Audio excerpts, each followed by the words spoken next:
श्री सच्चिदानंद सद्गुरु साईनाथ महाराज की जय।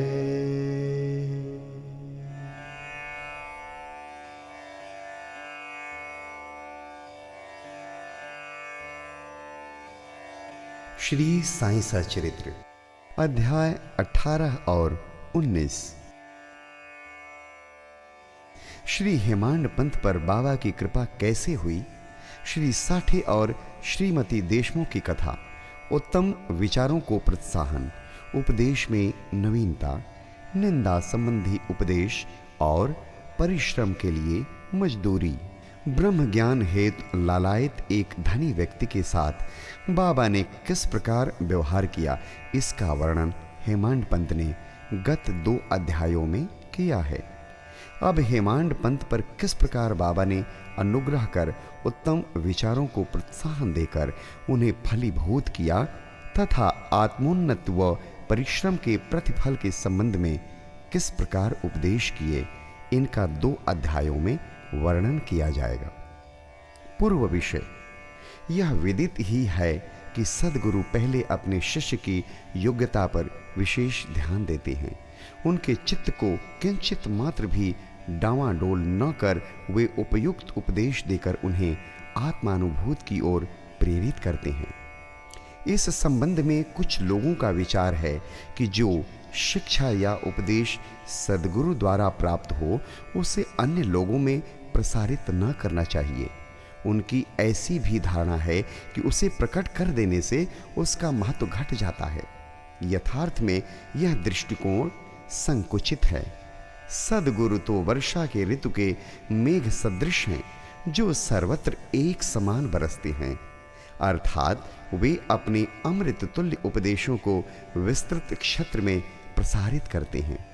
प्रथमतः उनके सारांश को ग्रहण कर आत्मसात कर लें और फिर संकीर्णता से रहित होकर अन्य लोगों में प्रचार करें। यह नियम जागृत और स्वप्न दोनों अवस्थाओं में प्राप्त उपदेशों के लिए है। उदाहरणार्थ बुद्ध कौशिक ऋषि ने स्वप्न में प्राप्त प्रसिद्ध राम रक्षा स्तोत्र साधारण जनता के हितार्थ प्रकट कर दिया था। जिस प्रकार एक दयालु माता बालक के उपचारार्थ कड़वी औषध का बलपूर्वक प्रयोग करती है, उसी प्रकार श्री साईं बाबा भी अपने भक्तों के कल्याणार्थ ही उपदेश दिया करते थे। वे अपनी पद्धति गुप्त न रखकर पूर्ण स्पष्टता को ही अधिक महत्व देते थे। इसी कारण जिन भक्तों ने उनके उपदेशों का पूर्णतः पालन किया, वे अपने ध्येय की प्राप्ति में सफल हुए। श्री साईं बाबा जैसे सद्गुरु ही ज्ञान चक्षुओं को खोलकर आत्मा की दिव्यता का अनुभव देने में समर्थ हैं। विषय वासनाओं से आसक्ति नष्ट कर वे भक्तों की इच्छाओं को पूर्ण कर देते हैं, जिसके फल स्वरूप ही ज्ञान और वैराग्य प्राप्त होकर ज्ञान की उत्तरोत्तर उन्नत होती रहती है। यह सब केवल उसी समय संभव है जब हमें सद्गुरु का सानिध्य प्राप्त हो तथा सेवा के पश्चात हम उनके प्रेम को प्राप्त कर सकें। तभी भगवान भी, जो भक्त काम कल्पतरु हैं, हमारी सहायतार्थ आ जाते हैं। वे हमें कष्टों और दुखों से मुक्त कर सुखी बना देते हैं। यह सब प्रगति केवल सद्गुरु की कृपा से ही संभव है, जो कि स्वयं ईश्वर के प्रतीक हैं। इसलिए हमें सद्गुरु की खोज में सदैव रहना चाहिए। अब हम मुख्य विषय की ओर आते हैं। श्री साठे एक महानुभाव का नाम श्री साठे था। क्राफर्ड के शासन काल में कई वर्ष पूर्व उन्हें कुछ ख्याति प्राप्त हो चुकी थी। इस शासन का बंबई के गवर्नर लॉर्ड रे ने दमन कर दिया था। श्री साठे को व्यापार में अधिक हानि हुई और परिस्थितियां प्रतिकूल होने के कारण उन्हें बड़ा धक्का लगा। वे अत्यंत दुखित और निराश हो गए और अशांत होने के कारण घर छोड़कर किसी एकांत स्थान में वास करने का विचार करने लगे। बहुधा मनुष्यों को ईश्वर की स्मृति आपत्ति काल तथा दुर्दिनों में ही आती है और उनका विश्वास भी ईश्वर की ओर ऐसे ही समय में बढ़ जाता है। तभी वे कष्टों के निवारणार्थ उनसे प्रार्थना करने लगते हैं। यदि उनके पाप कर्म शेष न रहे हों तो भगवान भी उनकी भेंट किसी संत से करा देते हैं, जो उनके कल्याणार्थ ही उचित मार्ग का निर्देश कर देते हैं। ऐसा ही श्री साठे के साथ भी हुआ। उनके एक मित्र ने उन्हें शिरडी जाने की सलाह दी, जहां मन की शांति प्राप्त करने और इच्छा पूर्ति के निमित्त देश के कोने कोने से लोगों के झुंड आ रहे हैं। उन्हें यह विचार अति रुचिकर प्रतीत हुआ और सन 1917 में वे शिरडी गए। बाबा के सनातन पूर्ण ब्रह्म दीप्तिमान निर्मल एवं विशुद्ध स्वरूप के दर्शन कर उनके मन की व्यग्रता नष्ट हो गई और उनका चित्त शांत एवं स्थिर हो गया। उन्होंने सोचा कि गत जन्मों के संचित शुभ कर्मों के फल स्वरूप ही आज मैं श्री साईं बाबा के पवित्र चरणों तक पहुंचने में समर्थ हो सका हूं। श्री साठे दृढ़ संकल्प के व्यक्ति थे, इसलिए उन्होंने शीघ्र ही गुरु चरित्र का पारायण प्रारंभ कर दिया। जब एक सप्ताह में ही चरित्र की प्रथम आवृत्ति समाप्त हो गई, तब बाबा ने उसी रात्रि को उन्हें एक स्वप्न दिया जो इस प्रकार है। बाबा अपने हाथ में चरित्र लिए हुए हैं और श्री साठे को कोई विषय समझा रहे हैं तथा श्री साठे सम्मुख बैठे ध्यान पूर्वक श्रवण कर रहे हैं। जब उनकी निद्रा भंग हुई तो स्वप्न को स्मरण कर वे बहुत प्रसन्न हुए।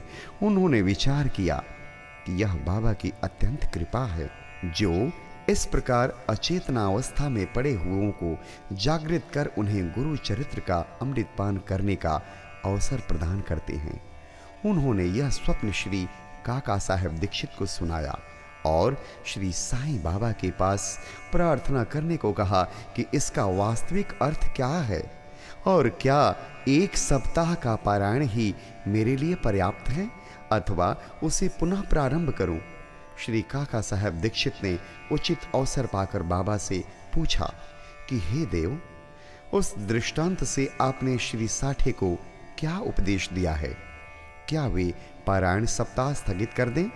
वे एक सरल हृदय भक्त हैं, इसलिए उनकी मनोकामना आप पूर्ण करें और हे देव, कृपा कर उन्हें इस स्वप्न का वास्तविक अर्थ भी समझा दें। तब बाबा बोले कि उन्हें गुरु चरित्र का एक सप्ताह और पारायण करना उचित है। यदि वे ध्यान पूर्वक पाठ करेंगे तो उनका चित्त शुद्ध हो जाएगा और शीघ्र ही कल्याण होगा। ईश्वर भी प्रसन्न होकर उन्हें भव बंधन से मुक्त कर देंगे। इस अवसर पर श्री हेमांड पंत भी वहां उपस्थित थे और बाबा के चरण कमलों की सेवा कर रहे थे। बाबा के वचन सुनकर उन्हें विचार आया कि साठे को केवल सप्ताह के पारायण से ही मनोवांछित फल की प्राप्ति हो गई, जबकि मैं गत 40 वर्षों से गुरु चरित्र का पारायण कर रहा हूं, जिसका परिणाम अब तक न निकला। उनका केवल 7 दिनों का शिरडी निवास सफल हुआ और मेरा गत 7 वर्ष का 1910 से 17 सहवास क्या व्यर्थ हो गया? चातक पक्षी के समान मैं सदा उस कृपा घन की राह देखा करता हूं जो मेरे ऊपर अमृत वर्षण करें। वे कब मुझे अपने उपदेश की कृपा करेंगे? ऐसा विचार उनके मस्तिष्क में आया ही था कि बाबा को सब ज्ञात हो गया।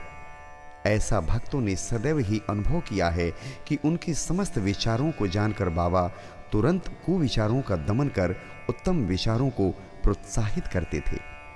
हेमांड पंत का ऐसा विचार जानकर बाबा ने तुरंत ही आज्ञा दी कि श्यामा के यहाँ जाओ और कुछ समय उनसे वार्तालाप कर 15 रुपए दक्षिणा ले आओ। बाबा को दया आ गई थी, इसी कारण उन्होंने ऐसी आज्ञा दी। उनकी अवज्ञा करने का साहस भी किसे था? श्री हेमाड पंत शीघ्र श्यामा के घर पहुंचे। इस समय श्यामा स्नान कर धोती पहन रहे थे। उन्होंने बाहर आकर हेमाड पंत से पूछा कि आप यहाँ कैसे? जान पड़ता है कि आप मस्जिद से ही आ रहे हैं तथा आप ऐसे व्यथित और उदास क्यों हैं? आप अकेले ही क्यों आए हैं? आइए, बैठिए और थोड़ा विश्राम तो करिए। जब तक मैं पूजनाद से निवृत्त हो जाऊं, तब तक आप कृपा करके पान आद लें। इसके पश्चात ही हम और आप सुखपूर्वक वार्तालाप करें। ऐसा कहकर वे भीतर चले गए। दालान में बैठे बैठे हेमाड पंत की दृष्टि अचानक खिड़की पर रखी नाथ भागवत पर पड़ी।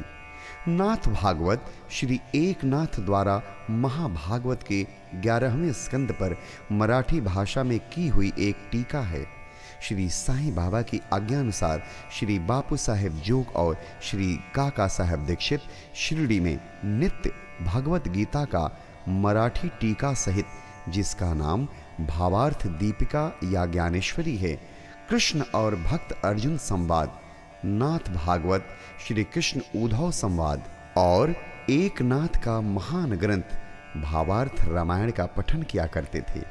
जब भक्तगण बाबा से कोई प्रश्न पूछने आते तो वे कभी आंशिक उत्तर देते और कभी उनको उपयुक्त भागवत तथा प्रमुख ग्रंथों का श्रवण करने को कहते थे, जिन्हें सुनने पर भक्तों को अपने प्रश्नों के पूर्णतया संतोषप्रद उत्तर प्राप्त हो जाते थे। श्री हेमाड पंत भी नित्य प्रति नाथ भागवत के कुछ अंशों का पाठ किया करते थे। आज प्रातः मस्जिद को जाते समय कुछ भक्तों के सत्संग के कारण उन्होंने अपना नित्य नियमानुसार पाठ अधूरा ही छोड़ दिया था। उन्होंने जैसे ही वह ग्रंथ उठाकर खोला तो अपने अपूर्ण भाग का पृष्ठ सामने देखकर उनको आश्चर्य हुआ। उन्होंने सोचा कि बाबा ने इसी कारण ही मुझे यहाँ भेजा है ताकि मैं अपना शेष पाठ पूरा कर लूं, और उन्होंने शेष अंश का पाठ आरंभ कर दिया। पाठ पूर्ण होते ही श्यामा भी बाहर आए और उन दोनों में वार्तालाप होने लगा। हेमाड पंत ने कहा कि मैं बाबा का एक संदेश लेकर आपके पास आया हूं। उन्होंने मुझे आपसे 15 रुपए दक्षिणा लाने तथा थोड़ी देर वार्तालाप कर आपको अपने साथ लेकर मस्जिद वापस आने की आज्ञा दी है। श्यामा आश्चर्य से बोले, मेरे पास तो एक फूटी कौड़ी भी नहीं है, इसलिए आप रुपयों के बदले दक्षिणा में मेरे 15 नमस्कार ही ले जाओ। तब हेमाड पंत ने कहा कि ठीक है, मुझे आपके 15 नमस्कार ही स्वीकार हैं। आइए अब हम कुछ वार्तालाप करें और कृपा कर बाबा की कुछ लीलाएं आप मुझे सुनाएं, जिससे पाप नष्ट हो। श्यामा बोले, तो कुछ देर बैठो। इस ईश्वर बाबा की लीला अद्भुत है। कहाँ मैं एक अशिक्षित देहाती और कहाँ आप एक विद्वान। यहाँ आने के पश्चात तो आप बाबा की अनेक लीलाएं स्वयं देख ही चुके हैं, जिनका अब मैं आपके समक्ष कैसे वर्णन कर सकता हूँ। अच्छा, यह पान सुपारी तो खाओ, तब तक मैं कपड़े पहन लूँ। थोड़ी देर में श्यामा बाहर आए और फिर उन दोनों में इस प्रकार वार्तालाप होने लगा। श्यामा बोले, इस परमेश्वर बाबा की लीलाएं अगाध हैं, जिसका कोई पार नहीं। वे तो लीलाओं से अलिप्त रहकर सदैव विनोद किया करते हैं। इसे हम अज्ञानी जीव क्या समझ सकें। बाबा स्वयं ही क्यों नहीं कहते, आप सरीखे विद्वान को मुझ जैसे मूर्ख के पास क्यों भेजा है। उनकी कार्य प्रणाली ही कल्पना की परे है। मैं तो इस विषय में केवल इतना ही कह सकता हूं कि वे लौकिक नहीं हैं। इस भूमिका के साथ ही साथ श्यामा ने कहा कि अब मुझे एक कथा की स्मृति हो आई है, जिसे मैं व्यक्तिगत रूप से जानता हूं। जैसी भक्त की निष्ठा और भाव होता है, बाबा भी उसी प्रकार उनकी सहायता करते हैं। कभी कभी तो बाबा भक्त की कठिन परीक्षा लेकर ही उसे उपदेश दिया करते हैं। उपदेश शब्द सुनकर साठे के गुरु चरित्र पारायण की घटना का तत्काल ही स्मरण करके हेमाड पंत को रोमांच हो आया। उन्होंने सोचा, कदाचित बाबा ने मेरे चित्त की चंचलता नष्ट करने के लिए ही मुझे यहां भेजा है। फिर भी वे अपने विचार प्रकट न कर श्यामा की कथा को ध्यानपूर्वक सुनने लगे। उन सब कथाओं का सार केवल यही था कि अपने भक्तों के प्रति बाबा के मन में कितनी दया और स्नेह है। इन कथाओं को श्रवण कर हेमाड पंत को आंतरिक उल्लास का अनुभव होने लगा। तब श्यामा ने नीचे लिखी कथा कही। श्रीमती राधाबाई देशमुख, एक समय एक वृद्धा श्रीमती राधाबाई, जो खाशाबा देशमुख की मां थी, बाबा की कृति सुनकर संगमनेर के लोगों के साथ शिरडी आई। बाबा के श्री दर्शन कर उन्हें अत्यंत प्रसन्नता हुई। श्री साईं चरणों में उनकी अटल श्रद्धा थी, इसलिए उन्होंने यह निश्चय किया कि जैसे भी हो बाबा को अपना गुरु बना उनसे उपदेश ग्रहण किया जाए। आमरण अनशन का दृढ़ निश्चय कर अपने विश्राम गृह में आकर उन्होंने अन्न जल त्याग दिया और इस प्रकार 3 दिन व्यतीत हो गए। मैं इस वृद्धा की अग्नि परीक्षा से बिल्कुल भयभीत हो गया और बाबा से प्रार्थना करने लगा कि देवा, आपने अब यह क्या करना आरंभ कर दिया है? ऐसे कितने लोगों को आप यहाँ आकर्षित किया करते हैं। आप उस वृद्ध महिला से पूर्ण परिचित ही हैं जो हठपूर्वक आप पर अवलंबित है। यदि आपने कृपा दृष्टि कर उसे उपदेश न दिया और यदि दुर्भाग्यवश उसे कुछ हो गया तो लोग व्यर्थ ही आपको दोषी ठहराएंगे और कहेंगे कि बाबा से उपदेश प्राप्त न होने की वजह से ही उसकी मृत्यु हो गई है। इसलिए अब दया कर उसे आशीष और उपदेश दीजिए। वृद्धा का ऐसा दृढ़ निश्चय देखकर बाबा ने उसे अपने पास बुलाया और मधुर उपदेश देकर उसकी मनोवृत्ति परिवर्तित कर कहा कि हे माता, क्यों व्यर्थ ही तुम यातना सहकर मृत्यु का आलिंगन करना चाहती हो? तुम मेरी मां और मैं तुम्हारा बेटा। तुम मुझ पर दया करो और जो कुछ मैं कहूं उसे ध्यान पूर्वक सुनो। मैं अपनी स्वयं की कथा तुमसे कहता हूं और यदि तुम उसे ध्यान पूर्वक श्रवण करोगी तो तुम्हें अवश्य परम शांति प्राप्त होगी। मेरे एक गुरु जो बड़े सिद्ध पुरुष थे, मुझ पर बड़े दयालु थे। दीर्घकाल तक मैं उनकी सेवा करता रहा, फिर भी उन्होंने मेरे कानों में कोई मंत्र न फूंका। मैं उनसे कभी अलग होना भी नहीं चाहता था। मेरी प्रबल उत्कंठा थी कि उनकी सेवा कर जिस प्रकार भी संभव हो मंत्र प्राप्त करूं, परंतु उनकी रीति तो न्यारी ही थी। उन्होंने पहले मेरा मुंडन कर मुझसे 2 पैसे दक्षिणा में मांगे, जो मैंने तुरंत ही दे दिए। यदि तुम प्रश्न करो कि मेरे गुरु जब पूर्ण निष्काम थे तो उन्हें पैसे मांगना क्या शोभनीय था, और फिर उन्हें विरक्त भी कैसे कहा जा सकता था? इसका उत्तर केवल यह है कि वे कंचन को ठुकराया करते थे, क्योंकि उन्हें उसकी स्वप्न में भी आवश्यकता न थी। उन 2 पैसों का अर्थ था, पहला दृढ़ निष्ठा और दूसरा धैर्य। जब मैंने ये दोनों वस्तुएं उन्हें अर्पित कर दी तो वे अत्यंत प्रसन्न हुए। मैंने 12 वर्ष उनके श्री चरणों की सेवा में ही व्यतीत किए। उन्होंने ही मेरा भरण पोषण किया, अतः मुझे भोजन और वस्त्रों का कोई अभाव न था। वे प्रेम की मूर्ति थे, अथवा यूं कहो कि वे प्रेम के साक्षात अवतार थे। मैं उनका वर्णन ही कैसे कर सकता हूं, क्योंकि उनका तो मुझ पर अधिक स्नेह था और उनके समान कोई बिरला ही गुरु मिलेगा। जब मैं उनकी ओर निहारता तो मुझे ऐसा प्रतीत होता कि वे गंभीर मुद्रा में ध्यान मग्न हैं, और तब हम दोनों आनंदित हो जाते थे। 8वें प्रहर में एकटक उनके ही श्रीमुख की ओर निहारा करता था। मैं भूख और प्यास की शुद्ध बुद्ध खो बैठा। उनके दर्शनों के बिना मैं अशांत हो उठता था। गुरु सेवा की चिंता के अतिरिक्त मेरे लिए और कोई चिंतनीय विषय या पदार्थ नहीं था। मुझे तो सदैव उन्हीं का ध्यान रहता था, अतः मेरा मन उनके चरण कमलों में लीन हो गया। यह हुई 1 पैसे की दक्षिणा। धैर्य है दूसरा पैसा। मैं धैर्यपूर्वक बहुत काल तक प्रतीक्षा कर गुरु सेवा करता रहा। यही धैर्य तुम्हें भी भवसागर से पार उतार देगा। धैर्य ही मनुष्य में मनुष्यत्व है। धैर्य धारण करने से समस्त पाप और मोह नष्ट होकर उनके हर प्रकार के संकट दूर होते तथा भय जाता रहता है। इसी प्रकार तुम्हें भी अपने ध्येय की प्राप्ति हो जाएगी। धैर्य तो गुणों की खान व उत्तम विचारों की जननी है। निष्ठा और धैर्य दो जुड़वा बहनों के समान हैं, जिनमें परस्पर प्रगाढ़ प्रेम है। मेरे गुरु मुझसे किसी वस्तु की आकांक्षा न रखते थे। उन्होंने कभी मेरी उपेक्षा न की, वरन सदैव रक्षा करते रहे। यद्यपि मैं सदैव उनके चरणों के समीप ही रहता था, फिर भी कभी किन्हीं अन्य स्थानों पर यदि चला जाता तो भी मेरे प्रेम में कभी कमी न हुई। वे सदा मुझ पर कृपा दृष्टि रखते थे। जिस प्रकार कछुई प्रेम दृष्टि से अपने बच्चों का पालन करती है, चाहे वे उसके समीप हों अथवा नदी के उस पार। सो हे मां, मेरे गुरु ने तो मुझे कोई मंत्र सिखलाया ही नहीं, तब मैं तुम्हारे कान में कैसे कोई मंत्र फूंकूं।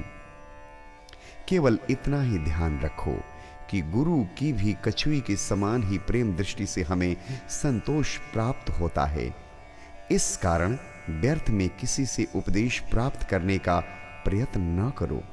मुझे ही अपने विचारों तथा कर्मों का मुख्य ध्येय बना लो, और तब तुम्हें निसंदेह ही परमार्थ की प्राप्ति हो जाएगी। मेरी ओर अनन्य भाव से देखो तो मैं भी तुम्हारी ओर वैसे ही देखूंगा। इस मस्जिद में बैठकर मैं सत्य ही बोलूंगा कि किन्हीं साधनाओं या शास्त्रों के अध्ययन की आवश्यकता नहीं, वरन केवल गुरु में विश्वास ही पर्याप्त है। पूर्ण विश्वास रखो कि गुरु ही करता है, और वह धन्य है जो गुरु की महानता से परिचित हो, उसे हरि, हर और ब्रह्म त्रिमूर्ति का अवतार समझता है।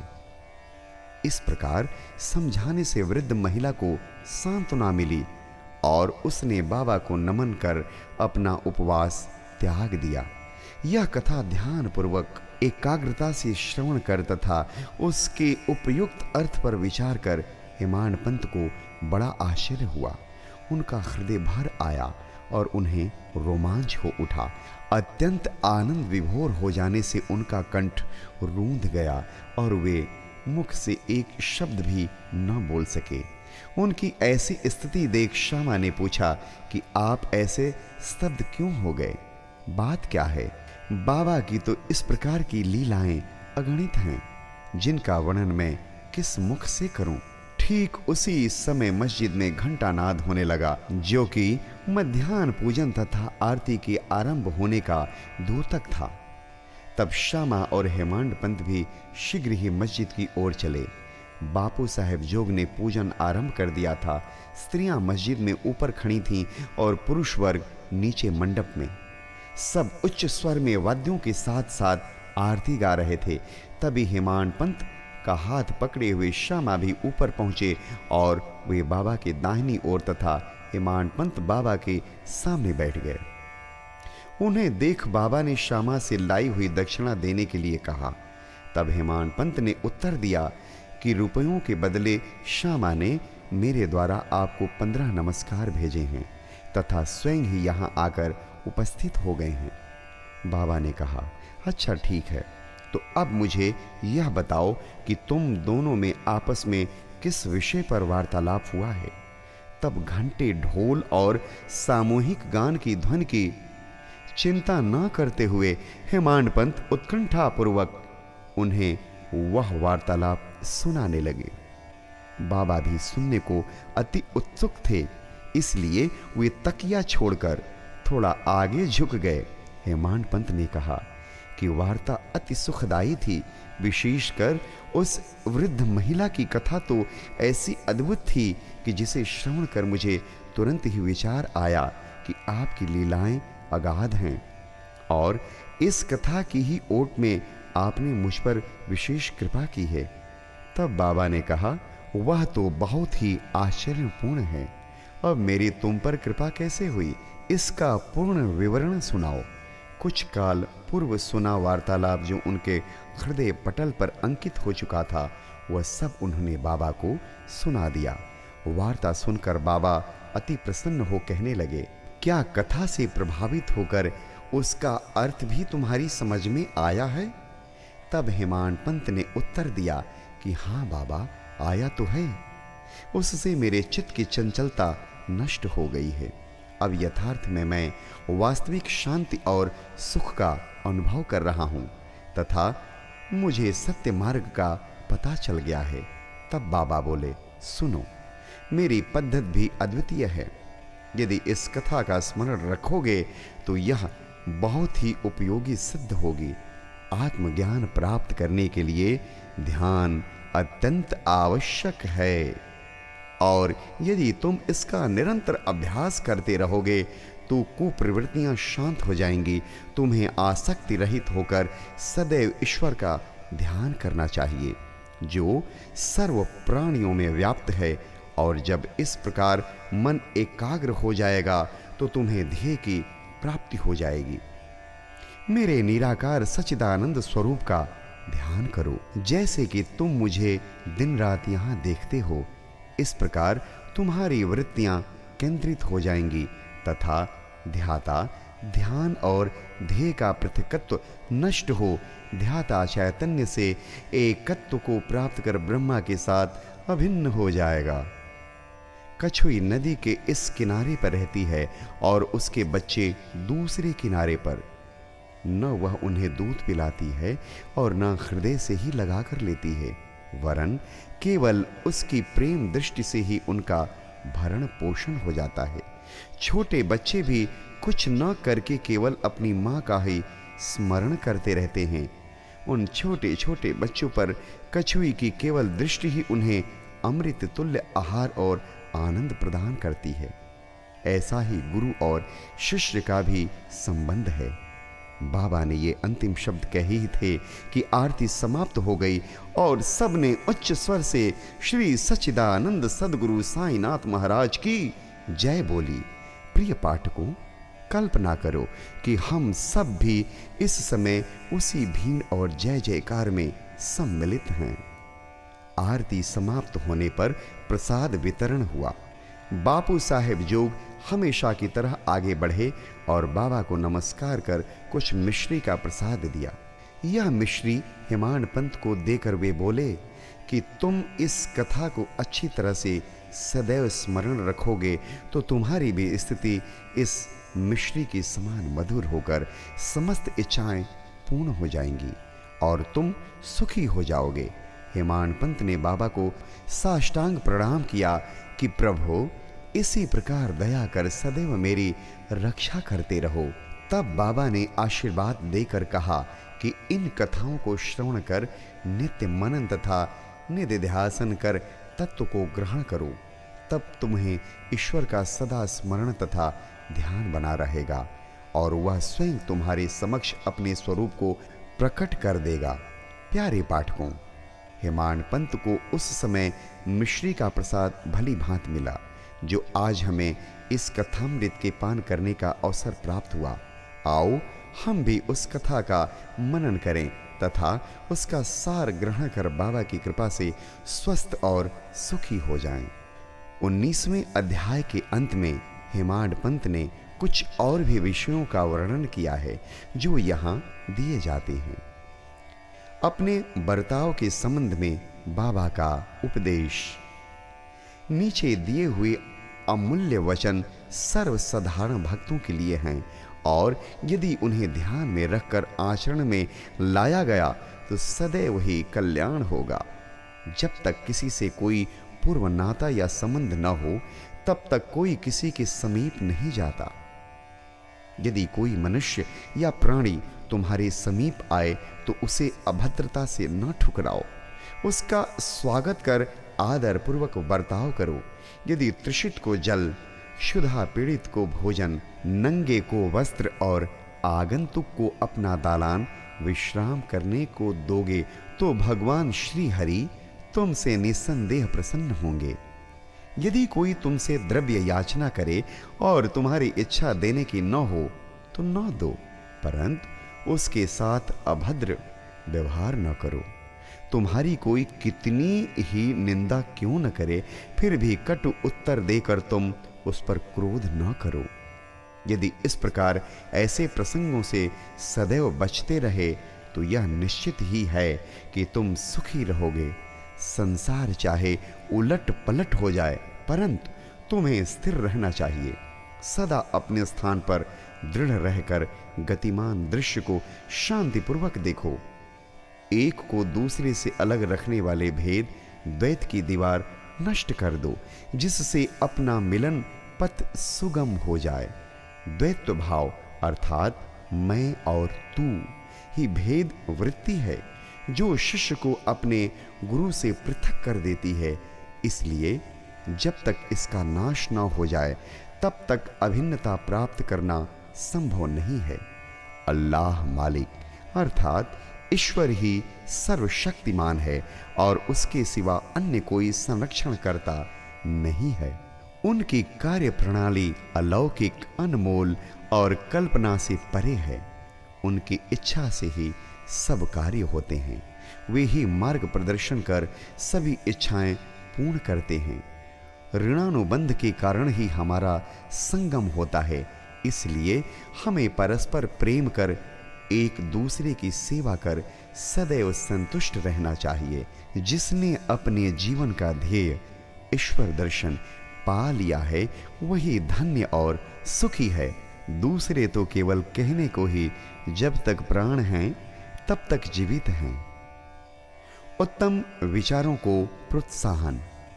यह ध्यान देने योग्य बात है कि श्री साईं बाबा सदैव उत्तम विचारों को प्रोत्साहन दिया करते थे।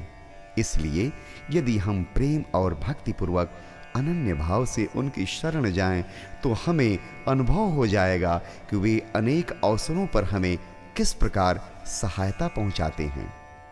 किसी संत का कथन है कि यदि प्रातःकाल तुम्हारे हृदय में कोई उत्तम विचार उत्पन्न हो और यदि तुम उसका स्मरण दिन भर करो तो वह तुम्हारा विवेक अत्यंत विकसित और चित्त प्रसन्न कर देगा। हेमाड पंत भी इसका अनुभव करना चाहते थे। इसलिए इस पवित्र शिरडी भूमि पर अगले गुरुवार के समूचे दिन नाम स्मरण और कीर्तन में ही व्यतीत करूं, ऐसा विचार कर वे सो रहे थे। दूसरे दिन प्रातःकाल उठने पर उन्हें सहज ही राम नाम का स्मरण हो आया, जिससे वे प्रसन्न हुए और नित्य कर्म समाप्त कर कुछ पुष्प लेकर बाबा के दर्शन करने को गए। जब वे दीक्षित का वाड़ा पार कर बूटी वाड़े के समीप से जा रहे थे तो उन्हें एक मधुर भजन की ध्वनि जो मस्जिद की ओर से आ रही थी सुनाई पड़ी। एक नाथ का यह भजन औरंगाबाद कर मधुर लय पूर्वक बाबा के समक्ष गा रहे थे। गुरु कृपा अंजन पायो मेरे भाई, राम बिना कुछ मानत नाही। अंदर रामा बाहर रामा, सपने में देखत सीताराम। गुरु कृपा अंजन पायो मेरे भाई, राम बिना कुछ मानत नाही। जागत रामा सोवत रामा, जहां देखे वहीं पूरन कामा। गुरु कृपा अंजन पायो मेरे भाई, राम बिना कुछ मानत नाही। एका जनार्दनी अनुभव नीका, जहां देखे वहां राम सरीखा। गुरु कृपा अंजन पायो मेरे भाई, राम बिना कुछ मानत नाही। भजन अनेकों हैं, परंतु विशेषकर यह भजन ही क्यों औरंगाबाद करने चुना? क्या यह बाबा द्वारा ही संयोजित विचित्र अनुरूपता नहीं है? और क्या यह हेमाड पंथ के पिछले दिन अखंड राम नाम स्मरण के संकल्प को प्रोत्साहन देना नहीं है? सभी संतों का इस संबंध में एक ही मत है और सभी राम नाम के जाप को प्रभावकारी तथा भक्तों की इच्छा पूर्ति और सभी कष्टों से छुटकारा पाने के लिए इसे एक अमोघ उपाय बतलाते हैं। निंदा संबंधी उपदेश। उपदेश देने के लिए किसी विशेष समय या स्थान की प्रतीक्षा न कर बाबा यथा योग्य समय पर ही स्वतंत्रता पूर्वक उपदेश दिया करते थे। एक बार एक भक्त ने बाबा की अनुपस्थिति में दूसरे लोगों के सम्मुख किसी को अपशब्द कहे गुणों की उपेक्षा कर उसने अपने भाई के दोषारोपण में इतने बुरे कटु वाक्यों का प्रयोग किया कि सुनने वालों को भी उसके प्रति घृणा होने लगी। बहुधा देखने में आता है कि लोग व्यर्थ ही दूसरों की निंदा कर झगड़ा और बुराइयां उत्पन्न करते हैं। संत तो निंदा को दूसरी ही दृष्टि से देखा करते हैं। उनका कथन है कि शुद्धि के लिए अनेक विधियों में मिट्टी, जल और साबुन पर्याप्त है, परंतु निंदा करने वालों की उपयोगिता भिन्न ही होती है।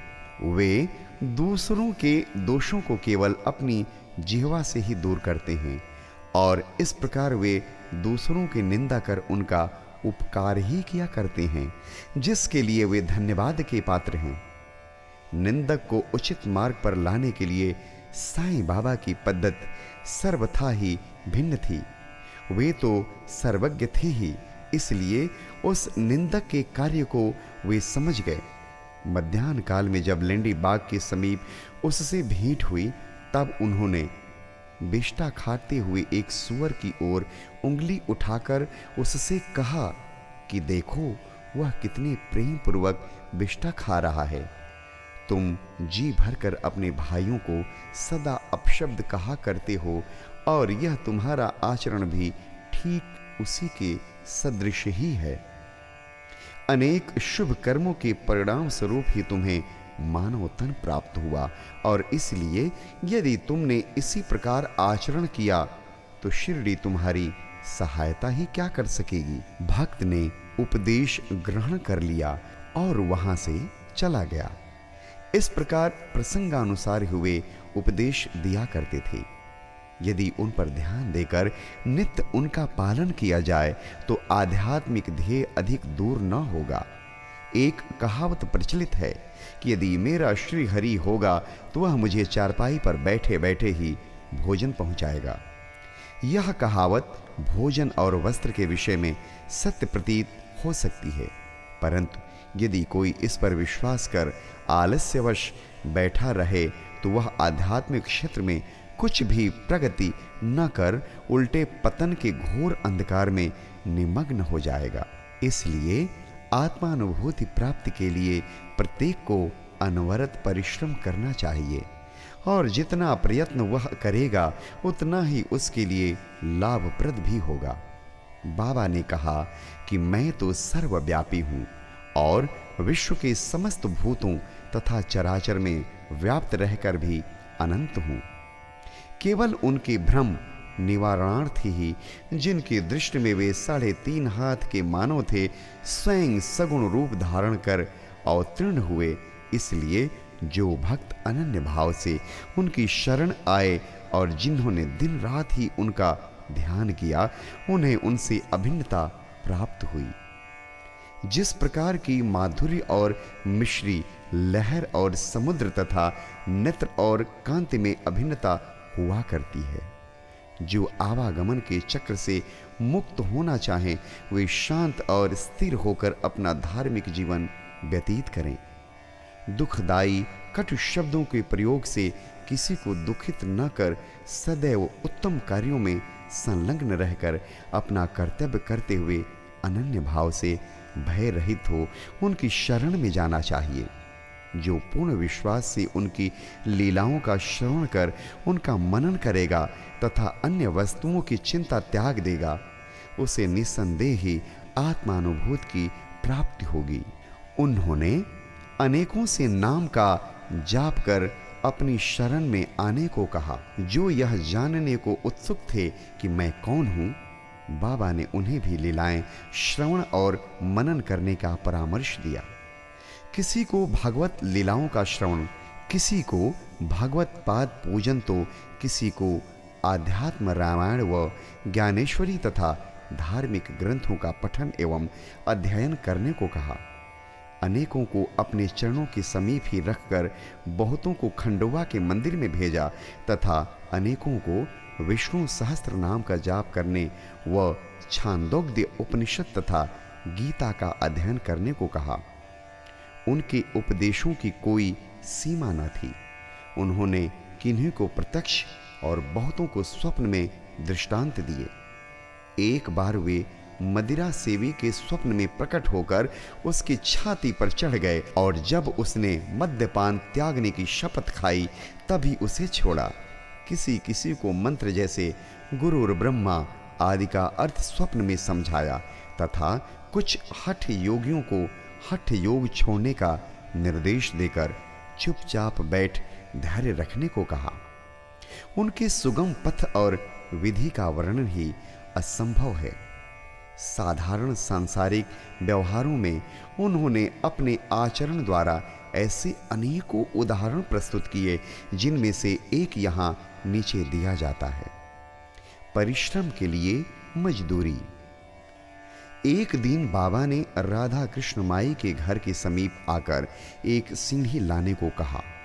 तब एक भक्त सीढ़ी ले आया और उनके बतलाए अनुसार वामन गोदकर के घर पर उसे लगाया। वे उनके घर पर चढ़ गए और राधा कृष्ण माई के छप्पर पर से होकर दूसरे छोर से नीचे उतर आए। इसका अर्थ किसी की समझ में न आया। राधा कृष्ण माई इस समय ज्वर से कांप रही थीं। इसलिए हो सकता है कि उनका ज्वर दूर करने के लिए ही उन्होंने ऐसा किया हो। नीचे उतरने के पश्चात शीघ्र ही उन्होंने सीढ़ी लाने वाले को 2 रुपए पारिश्रमिक स्वरूप दिए। तब एक ने साहस कर उनसे पूछा कि इतने अधिक पैसे देना क्या अर्थ रखता है। उन्होंने कहा, किसी से बिना उसके परिश्रम का मूल्य चुकाए कार्य न कराना चाहिए और कार्य करने वाले को उसके श्रम का शीघ्र निपटारा कर उदार हृदय से मजदूरी देनी चाहिए। श्री सद्गुरु साईनाथार्पणमस्तु। शुभम भवतु।